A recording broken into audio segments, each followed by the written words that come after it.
আদালতের মাধ্যমে সিআইডি বাংলাদেশ ব্যাংকের রিজার্ভ চুরির মামলায় ফিলিপাইনের আরসিবিসি ব্যাংকের $81 মিলিয়ন বাজেয়াপ্ত করা হয়েছে।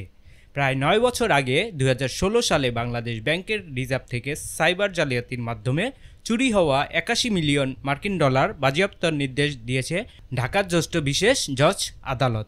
রোববার দুপুরে সিআইডি বাংলাদেশের প্রধান কার্যালয়ে সিআইডি প্রধান ব্রিফিংকালে এসব তথ্য দেন।